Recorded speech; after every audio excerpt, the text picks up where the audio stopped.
Hey, what's up, fam? Thank y'all for tuning in once again. As always, be sure to like, share, comment, and subscribe. And when you do subscribe, hit the notification bell so every time I drop a video, you will be the first to know about it. Now, I don't want to be labeled a migrant basher, illegal migrant basher. I don't want to be labeled that. Never want to have a negative connotation on myself. But here's the thing. When you have problems at home, you don't bring in more problems. Let's say if you have high credit card debt, okay, with one or two cards in the thousands of dollars, and you can only pay minimum payments for now, right? Because you done messed up, you just done messed up yourself, your finances, this and the third, and now you gotta, trying to get out the hole. So you pay a minimum pay, maybe trying to pay one card off at a time, maybe paying a little bit more on one card, whatever. Try to slowly get it paid off. That's what you do. You get your job. If you got a job, try to work as much overtime as you can. If you can't get overtime, then you go get your little part-time job, a little, I wouldn't say gig work, because I'm looking at stores where they say Uber and Lyft drivers only making like $3 a trip now, stuff like that, which I don't know. To me, that was never feasible in the first place. But because of where it turned the car, because I've seen jobs where even in nursing, where you can do going around doing home health and stuff like that, you're making good money, but it's tearing up your car. And it doesn't really equal balance out. It may give you more freedom here, freedom on the road to make your own schedule, but yet the way and turn your car. But anyway, you got this credit card debt, and then you go and get another credit card, and then you buying stuff. You paying over here, but you buying stuff here with the other credit card, another 24, 29% interest being added to your purchases. And here you go, make another minimum payments if you can. So the cycle continues, and you never fix the problem, and you stay in debt instead of making that sacrifice. Say, hey, I would love to have that card. It looks great. There's so much I can do right now with it, but in the long term, it's not going to help. So I need to say no to it. Okay. So when you got your own problems here, we got problems with homelessness, crimes, jobs are not, people not making enough money to make ends meet with the jobs they have. So you got to get three jobs. Got to get the country back in order. Crime rate, prisons being overflowing to the point of where they're doing no cash bail, whatever that's what it's called, no cash, no bail, whatever, or no bond, whatever, so they can let people out. But then they go and but that's because the prisons are so filled up, they don't have enough. Well, shoot, they don't. I don't want to say they don't have enough prisons, because that's working backwards. It's more like the system is broken from when kids, when they're babies, when they're little, to where once they get older, now we don't have enough prisons because the root cause has not been dealt with. But anyway, you got all these problems. Then you want to allow allow other migrants to come over here by the hundreds of thousands, the millions, if you will. And you say they deserve a great life too, but hell, it's not really it ain't like our life is like great. It's good, but it's not like it's, well, you know what I'm trying to say. We got problems that we're trying to deal with that we need to fix. And you allow the people. Now, everyone that comes over here don't have bad intentions. A lot of people have good intentions, great intentions. I get that. The problem is, unless you can completely vet that process, vet it to where you know who's going to come in and going to do right, and those that you feel that are not going to do right, or that could be a problem, you keep them out. Unless you can do that, you shouldn't let people. You shouldn't let people just come over here all willy-nilly. You need to stick to the program that you have, hoping that it works, and then you tweak it, because every now and then everything has to be upgraded and revamped. But unless you do that, you can't let people over here, because when you do, you make mistakes. You allow people over here who you see are part of a terrorist organization. You allow people to come over here, and they start to commit crimes, and they have no intention of working a steady job. They come over here hustling, trying to get that free money, and going on the streets and robbing and stealing in the process. And I say that because and with that, I come to this story from Yahoo.com by way of UPI, and it says police migrant suspect in shooting that injured two NYPD officers in U.S. illegally. And this came out yesterday. And it says a teenage migrant from Venezuela, that country that America, pretty much the situation that Venezuela has, America played a big part, if not the whole doggone part, in as to why Venezuela financially, economically is the way it is, because of oil sanctions. And then you say because of the voting process and the political process, but yet in your own country, you are doing things to try to keep a man out of office because you don't want him in there. So you're putting him on trial, hoping that either he'll get convicted and not be able to run, or hoping that people will say, hey, we can't have a convicted felon as a president. But you want to talk about the way other countries vote. But anyway, a teenage migrant from Venezuela is now in custody after allegedly shooting and injuring two NYPD officers in early Monday morning hours while they attempted to stop him. And Queens police said the suspect was hospitalized after the police returned fire. New York officers Richard Yarusso, 26, was shot in the chest while wearing his bulletproof vest, while his partner officer Christopher Abru, also 26, was hit in the leg, police said. Police said the officer's injuries came after the 19-year-old suspect, Bernardo Raul Castro Mata, allegedly opened fire after the officers spotted Castro before 2 a.m. Eastern Standard Time, I guess, driving the wrong way on 82nd Street near 23rd Avenue in East Amherst. So the dude, hold on, I'm not going to say nothing. The migrant team then allegedly ditched the scooter. So he was on a scooter at 2 o'clock in the morning. All folks say nothing good going on at 2 o'clock in the morning. Nothing. It said migrant team allegedly ditched the scooter and proceeded to run on foot before the shooting incident took place. Police said both officers, part of the 115th precinct, were treated at Amherst Hospital and then released about 6 hours later. The question is, why is he running?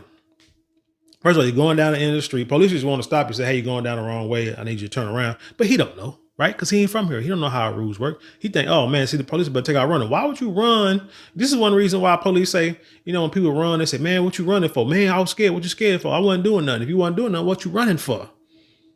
And then you hear stories like this. And then it's like, you understand why police chase you when you start running. This is why we tell people, don't run. First of all, if you ain't doing nothing, you got no business, you shouldn't be running in the first place. If you're doing something you ain't got no business, you shouldn't be doing nothing you got no business in the first place. So then you wouldn't have to run. Abru and Yarusso were investigating a series of robberies totaling 80 so far that involved criminals using motorized scooters or bikes. And the plot thickens. You see what I'm saying? They investigate. See, you might commit a crime. You might be doing something thinking you're getting away with it, thinking ain't nobody gonna catch you because, oh man, I done committed 79 robberies. So ain't nobody looking for me. Nobody know what I'm doing or how I look. But the police, they are investigating, and then they're gonna be looking out for you, looking at all the evidence, all the clues, and say, okay, now we know what we're looking for. Police officials say Castro Maat entered the United States illegally last July. This man been here July, August, September, October, November, December, January, February, March, April, May. This man, June. Man been here almost a year. I could have said that because it's June. My God. Okay. Anyway. So they're telling how many crimes he's been. He's been here almost a year. He ain't got no job yet. Boy's young. What, 19 years old? She could be working somewhere, right? Been here a year. You can't find no job in a year. Come on now. Biden just let you over here to work. Last July from Venezuela through Eagle Pass. Remember that whole thing where, the great Governor Greg Abbott said, man, we finna shut this down. Y'all, the federal government ain't helping. We're going to ship all these people to New York. Now just imagine me being a Texan and this guy out here was in Texas, up here in the Dallas-Fort Worth area, committing crimes. How would that look? You know what I'm saying? Heck no. Like I said, I commend Greg Abbott for shipping all them sun guns up there. Let y'all want to be asylum seeking, what you call that? Asylum, whatever, cities, sanctuary cities. Well, doggone it, you can get this Castro Mata, and y'all deal with them, and y'all tell me how this working out for you. He said and was staying in a converted migrant shelter. The patterns that we're looking at currently in Queens, NYPD Chief of Detectives Joseph Kennedy said Monday involved phone snatches and instances where a woman was attacked. Her credit card was stolen and eventually used in a Queens smoke shop. Why you don't steal nobody's credit card and go buy you some work clothes so you can go get you a job, buy you some work boots? I ain't condoning crime, but I'm just saying. You seeing how what I said just sound ignorant, and this here is like, come on now, like seriously. NYPD has so far recovered 2,746 guns since the year began. Dang. The gun allegedly used in Monday's shooting later was recovered, authorities say. Now, I was the type of person that would say guns are not the issue. It's the people that use the guns the issue. Availability is always a problem with anything, right? Temptation is always a problem. Access is always an issue in anything in life. When you see, like, let's say kids, saw this dang on video on the other day where this kid was like freaking 300 pounds and she was 12 years old. And the family, they kind of a little heavy set too. And they're like crying for a boo-hoo and saying she getting bullied, blah, blah, blah, all this kind of stuff. And it's not right. A girl shouldn't have to go through that with dude. And her dad and her mom live together. I'm like, dude, this child stays in your house. The availability, the access. You can say food is not the problem. It's the people that eat it, right? It's the girl that eat. But access, if you give her access, which means the food has to be in the house. She's 12, so she ain't got a job. So where's she get the food from? I mean, they got free lunch at school, but I mean, they got snacks at school, but then you got to have money to buy the snacks, right? So again, where does she getting the food where she gained so much weight to be over 300 pounds at 12 years old? It's the access of the food. So if you don't give her access, or if you only get, this one boy, he was like 4 or 5. This nigga was, oh my bad. And this kid was like 100 pounds, over 100 pounds, 4 years old. And the mom was like, no, like she mad at him because he eating, but you giving it to him. If the child didn't have access, he gonna whine and cry. Well, just get that boy some apples. If he can cry all he want to, he'll eat it eventually. He might throw them at you, whatever. Just put another one down. Eventually, he will eat it. But my point is the access they got. If they can get a hold of it, 2,746. So yeah, guns are part of the problem. The amount of guns out there are part of the problem. People want to make sure there's an unlimited amount because we don't want one person to have an unfair advantage over another one. But it is what it is, right? It said Castro Mata was taken to New York Presbyterian Hospital in Queens, where he underwent surgery. Our officers began a foot pursuit, which led for several blocks, say NYPD Commissioner Edward Caban. During the pursuit, the suspect fired multiple rounds at our officers, who then returned fire. Yaruso, who joined NYPD nearly 3 years ago, was more concerned about his partner, according to the Police Benevolent Association President Patrick Hendry, who said Yaruso used a tourniquet to slow the bleeding of his partner's leg. Hendry called the two heroic, while NYPD Chief of Department Jeffrey Madry said Yaruso and Abru, a 5-year NYPD veteran, are very brave and courageous for what they did tonight, what they've been doing to keep New York safe. New York don't have enough police. You got more people coming in. You got more people, you got homeless people, more migrants coming in because Abbott said, I see what's going on up there. We're just going to ship some more. We're going to keep getting them on these buses and going to keep taking them up there. We ain't stopping you. Asylum seeking cities, you do your job. If not, we're not. So what we're going to do, like I say, unless y'all get your president to shut this dang border off so we can deal with the problem at hand. And then once everything is fixed and we figure out a system or a way to allow people to come over and become U.S. citizens, the correct way, the only way, Until we do that, we shut this border down. Until y'all can do that, yo, just gonna ship them on back to asylum seeking cities, sanctuary cities, New York, Chicago, Denver. Shit, that's what we're gonna do.